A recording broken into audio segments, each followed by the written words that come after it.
नालंदा जिले में स्थापित नवनालंदा महाविहार, जो कि नालंदा में बौद्ध शिक्षा को सीखने की प्राचीन परंपरा को पुनर्जीवित करने में लगे हुए है। आपको बता दें कि नवनालंदा महाविहार जो बौद्ध शिक्षा को बढ़ावा दे सके, उसकी स्थापना की घोषणा भारत में पहले राष्ट्रपति डॉक्टर राजेंद्र प्रसाद ने की थी। इस विश्वविद्यालय के पुस्तकालय में लगभग 60,000 पुस्तकें शामिल है, जिसमें कुछ ब्रिटिश पुस्तकें भी शामिल है। इस विश्वविद्यालय की स्थापना 1951 में हुआ था, लेकिन नवंबर 2006 में भारत सरकार के यूजीसी द्वारा इसे डीम्ड यूनिवर्सिटी का दर्जा दिया गया। नालंदा महाविहार के रजिस्ट्रार डॉक्टर S.P. सिन्हा कहते हैं कि पहले 3 साल का कोर्स पूरा होने में 6 साल लग जाता था, लेकिन डीम्ड यूनिवर्सिटी की मान्यता मिल जाने से कोर्स समय पर पूरा हो रहा है। हमारे विश्वविद्यालय में संस्कृति पर विशेष जोर दिया जाता है।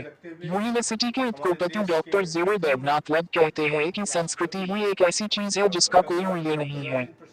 संस्कृति की जानकारी एक व्यक्ति के गुण से पता चलता है। आप एक देश से दूसरे देश चले जाएं, लेकिन आपकी संस्कृति वही रहती है। हमारे यूनिवर्सिटी में विभिन्न देश से विद्यार्थी आते हैं। हमारे विश्वविद्यालय में हॉस्टल की भी व्यवस्था है। और मुझे विश्वास है कि आने वाले समय में जो है फंक्शनिंग में कब आया सब?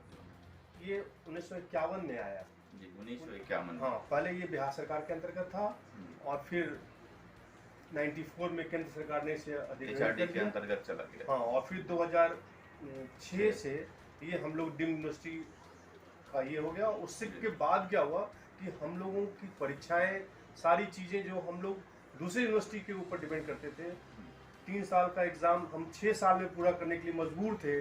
जो और खासकर विदेश के जो स्टूडेंट्स थे, यहाँ के तो पेरेंट्स वगैरह जानते थे कि भाई मगध यूनिवर्सिटी लेट है इसलिए हम भी लेट, लेकिन उसके बाद मैंने 1 हफ्ते के अंदर रिजल्ट देना शुरू कर दिया।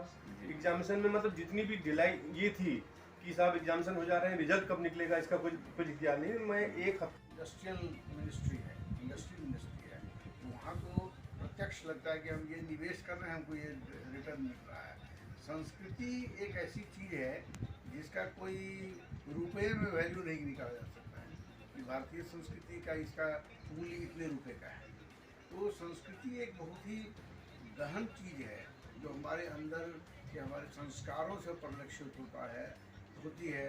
हमारी जो आदतन हैं, जैसे उन पर हमारी जो रहन सहन सोच है हमारी, हम जो भारत जो मुख्य रूप से अहिंसावादी है, प्रेम संबंध में हम विश्वास करते हैं, विश्व शांति में विश्वास करते हैं, तो जो संस्कृति मंत्रालय भारत सरकार ने इसीलिए मुझे लगता है इसीलिए स्थापित किया गया है कि जो हमारी भारत की सांस्कृतिक परंपरा है, उच्च मूल्यों पर आधारित, हम इसका प्रचार कर सकें, इसको विश्व को संदेश दे सकें।